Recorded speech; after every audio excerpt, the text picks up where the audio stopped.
Boa noite a todos. São 19h30, vamos caminhar com Jesus. Já começou travando, pessoal. Deixa eu ver aqui se eu posso mexer aqui em alguma coisa.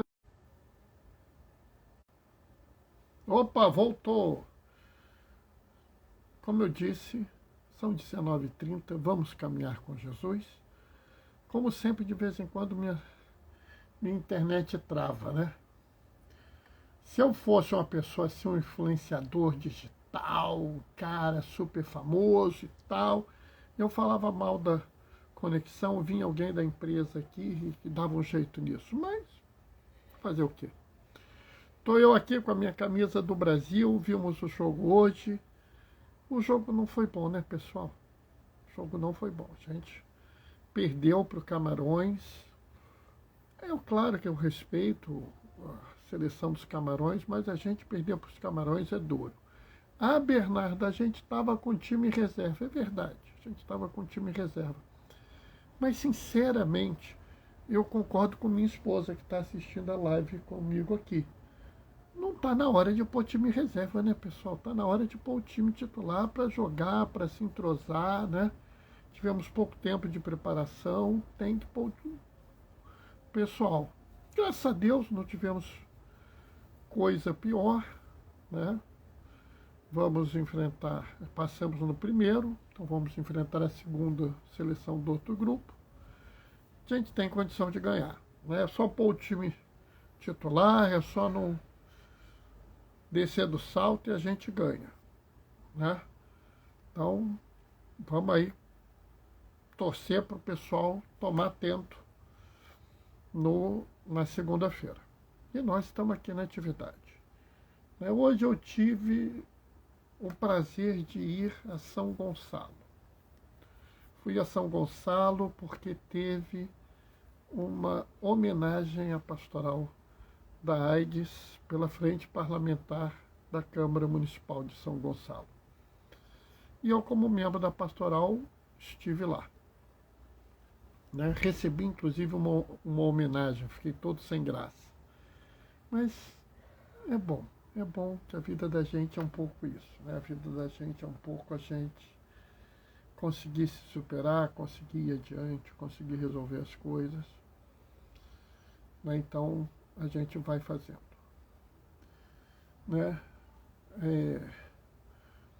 Foi uma homenagem bonita, eu gostei, encontrei pessoas muito queridas. E aí a gente tá na luta. Nós vamos ter uma leitura hoje que é uma leitura bem conhecida. Não tanto, a gente conhece essa leitura de outros evangelhos mais. Mas ela traz uma coisa que talvez passe despercebido. Pela mania que a gente tem de sempre ver o evangelho e não ver a outra leitura. E se você vê a outra leitura, você entende melhor o evangelho. Bom, está na hora, vamos começar. O Senhor esteja convosco, Ele está no meio de nós. Proclamação do Evangelho de Jesus Cristo, segundo Mateus. Naquele tempo,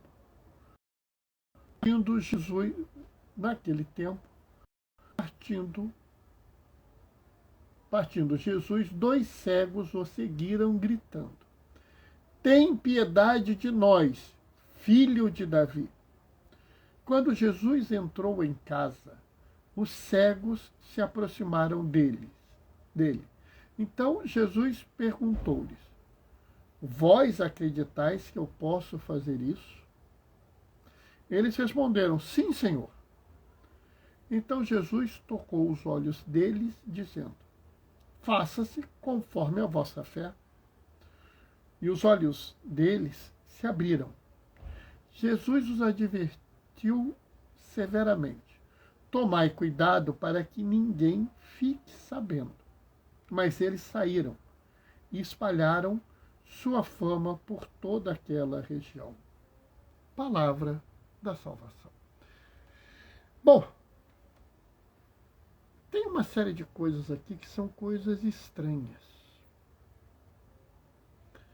e que a gente não entende bem porque a gente só leu o Evangelho. Se vocês lerem a primeira leitura, que é o livro de Isaías, capítulo 29, os versículos de 17 a 24, você vê que ele fala assim: o Líbano se transformará num jardim, ou seja, o deserto se transforma num jardim. O jardim se transforma numa floresta. Nesse dia, os surdos ouvirão a palavra do livro, e os olhos do cego verão no meio das trevas e das sombras. Os humildes aumentarão sua alegria no Senhor, e os mais pobres dos homens rejubilarão no Santo de Israel. Fracassou o prepotente, desapareceu o trapaceiro, sucumbiram todos os malfeitores. Sabe, é por isso que é importante a gente ler todas as leituras daquele dia. Porque aqui existem algumas coisas que são importantes que a gente preste atenção. Mateus escreve para os judeus conhecem a profecia de Isaías. Os judeus ouvem a profecia de Isaías várias vezes na vida dele. Então eles conhecem esses trechos. E aqui você tem uma série de signos, uma série de sinais que passam despercebidos. Primeiro, Jesus está saindo e 2 cegos o seguem, gritando. Literalmente o que eles gritam: tem piedade de nós, filho de Davi. E observe que Jesus não se vira imediatamente para curar essas pessoas. A princípio, esse comportamento é estranho. Porque se a gente se lembrar bem, quando o soldado romano pediu que Jesus curasse o servo que ele tanto amava, que estava doente, Jesus vira e fala: vou curá-lo, sai correndo para curar ele. Quando Jesus é rejeitado pelos seus na sua cidade natal, ele não pode realizar milagres, só cura os doentes. Jesus tem uma compulsão de curar as pessoas doentes. Mas a esses 2 ele não se move, ele não faz uma atividade. Ele só recebe essas pessoas sentado na casa. E por que disso? Você não entende isso se você não entender o significado de filho de Davi. Sabe, é muito interessante porque foi profetizado para Oséias. Oséias profetiza a Davi que dele surgirá o servidor, o Salvador. Dele virá o Messias, o ungido, o Cristo. Então, a expressão filho de Davi é uma afirmação da divindade de Jesus. Do mesmo jeito que Jesus, de vez em quando, fala de uma pessoa: este também é filho de Abraão. Ou seja, ele é herdeiro da promessa divina. Quando qualquer judeu da época ouvia alguém chamar uma pessoa de filho de Davi, entendia que estava chamando aquela pessoa do Messias prometido, do Salvador de toda a humanidade. Ué, Bernardo, mas então por que Jesus não vem imediatamente? Vem cá, vocês estão me reconhecendo, eu sou o Messias, eu vou curar vocês. Por um problema simples.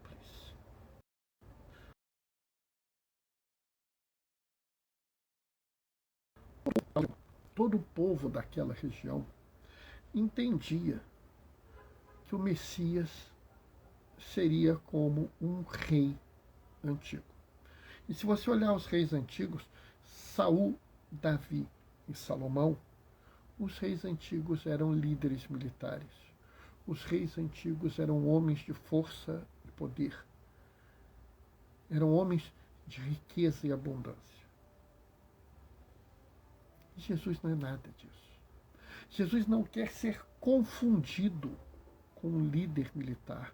Ele não quer ser confundido com um rei de coroa que reina com mão de ferro, que usa de sua força e poder para subjugar as pessoas. É por isso que Jesus não atende esse pedido, esse clamor. Mas depois, dentro de uma casa, provavelmente uma casa simples, porque não está descrito ser um palácio, nem a moradia de um nobre, então uma casa simples, esses dois homens chegam para ele. Observe que esses dois homens não clamam de novo pelo filho de Davi. E nesse momento Jesus vira e fala: vós acreditais que eu posso fazer isso? Porque agora Jesus ele abre espaço para que as pessoas afirmem a fé. Sim, Senhor. Observe que eles não falam: sim, Senhor, o Senhor é todo-poderoso, o Senhor é... Não. Basta. Sim, Senhor. É muito interessante porque não é apenas dizer Senhor, Senhor. Nós ouvimos isso. Ouvimos isso ontem. Nem todo aquele que dirá Senhor, Senhor entrará no reino dos céus, mas só aquele que ouvir a palavra e colocá-la em prática. Aqui, essas pessoas falam sim, Senhor. Porque esse sim, Senhor, não é a afirmação de uma autoridade, e sim o testemunho de sua fé. E quando essas pessoas agora admitem a fé, não no líder militar, não no rei de coroa, não naquele que domina, e sim naquele que ama e liberta, eles são acolhidos. Jesus chega a fazer uma coisa que escandalizou quem estava lá com eles. Jesus toca nesses cegos. Lembremos-nos, para o judeu da época, o cego, toda e qualquer deficiência de saúde, toda e qualquer doença é indicativo de pecado. É indicativo de pecado. E a cegueira era o pior de todos os pecados, porque essa pessoa nunca poderia ler a palavra de Deus. Olha lá na primeira leitura: o surdo ouvirá a palavra e o cego verá no meio das trevas e das sombras. Ao dar a visão a essas pessoas, Jesus afirma a sua divindade pré-existente. Afirma que ele é Deus. Mostra que ele pode restaurar a visão, como Isaías prometeu. É muito interessante essa realidade. E ele vai adiante. Tomai cuidado para que ninguém fique sabendo. Marcos é mais claro ainda sobre o segredo messiânico. Jesus não quer que as pessoas o adorem porque sabem que ele é o Messias. Não. Jesus quer que cada pessoa descubra por si própria. Cada pessoa deve, na sua caminhada, descobrir pelos seus meios. Ela própria deve descobrir que Jesus é Deus. Para quê? Para que o grande segredo, a grande revelação ocorra só no momento oportuno. É essencial que a gente entenda que Jesus aqui, ele está dizendo: olha, vocês já descobriram isso.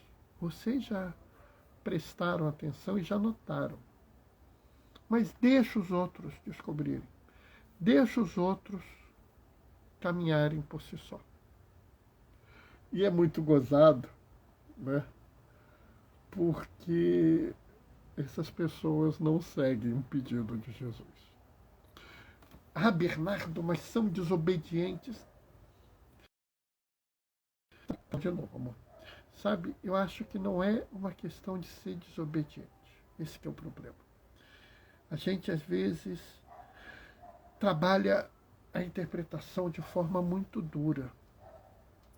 Eu acho que, às vezes, a gente não captura toda a beleza da palavra que está diante de nós. problema não é aqui obediência ou desobediência à ordem de Jesus. O problema é que eles acharam o maior de todos os tesouros. Sabe, pessoal, sabe quando você tem uma alegria muito grande, você quer partilhar com as outras pessoas? Já notou isso?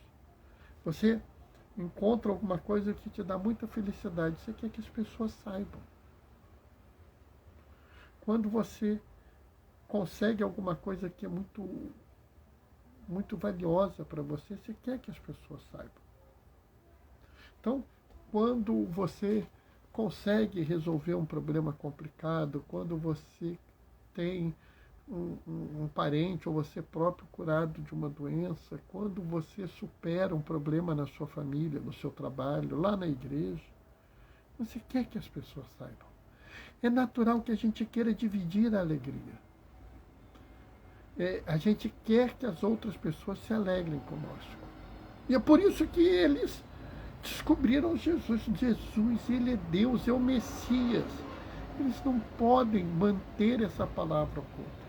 Mesmo Jesus pedindo para que isso fique em segredo, eles não conseguem. Eles querem dividir isso. Então, a gente tem que agora ir um pouquinho além. Né? Vós acreditais que eu posso fazer isso? Sim, Senhor, eu acredito. Mas tem uma outra coisa, um outro momento, que Jesus fala assim: vocês se encantam com as maravilhas que eu faço? Vós fareis maravilhas ainda maiores. E aqui eu quero pedir a vocês. Vocês acreditam que Jesus é Deus e que Ele pôde fazer maravilhas enquanto esteve conosco? Ele curou os doentes, saciou os famintos, Ele perdoou os pecados, acolheu os miseráveis, acolheu aqueles que eram rejeitados, devolveu a dignidade aos marginalizados, se abriu àqueles que eram rejeitados, e tantos outros milagres ele fez. Que esses milagres não sejam milagres, que esses milagres sejam sinais, como diz João, sinais da divindade de Jesus. Mas ele nos desafia. Vocês ficam admirados com as maravilhas que eu fiz? Ou como perguntou aqui, vocês acreditam que eu posso fazer isso? Coisas maiores vocês farão. Temos que nos colocar a caminho para juntos realizarmos coisas ainda maiores. Mas, Bernardo, o que pode ser maior do que fazer um cego ver? Ora, eu desafio vocês a coisa muito maior. A coisa muito maior e muito mais maravilhosa. Vamos superar o preconceito? Vamos superar a marginalização?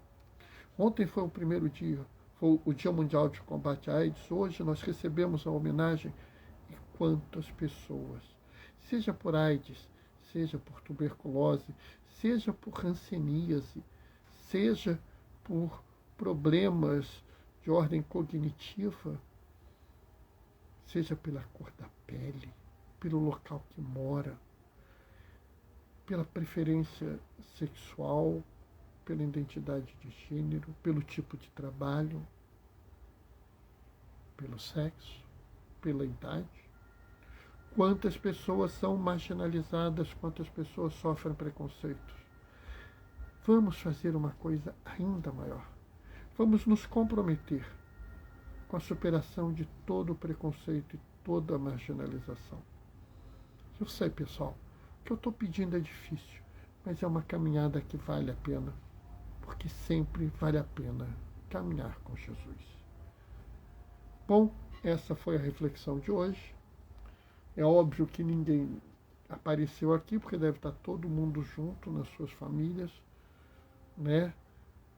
Tomando uma cervejinha, um vinhozinho, um refrigerante, uma água, um suco. Porque Porque apesar da gente ter perdido, a gente está em primeiro da chave. Então, é a oportunidade também da gente celebrar com a nossa família, com os nossos amigos, com os namorados, com as namoradas, noivos, noivas, esposos, esposas. Comemorar com as pessoas que a gente gosta. Não há nada de errado em comemorar. Não foi o ideal? Não. Mas foi o possível. O bem possível é melhor do que o bem irreal. Vamos juntos na caminhada. Amanhã a gente se vê. Domingo tem a reflexão de domingo e vou dizer para vocês, o bicho vai pegar. Domingo vai ser muito interessante. Eu vou fazer às 15h30 para vocês terem tempo de assistir. Tá? Vou me despedir deixando a minha bênção. O Senhor esteja convosco, Ele está no meio de nós. Por intercessão do anjo bom da Bahia, dulce dos pobres, desça sobre vós e permaneça para sempre. A bênção do Deus Todo-Poderoso, no amor, Ele que é Pai, Filho e Espírito Santo. Que a alegria do Senhor seja a nossa força. Vamos em paz e que o Senhor nos acompanhe. Nos vemos amanhã. Até lá. Beijos e bênçãos. Tchau, tchau.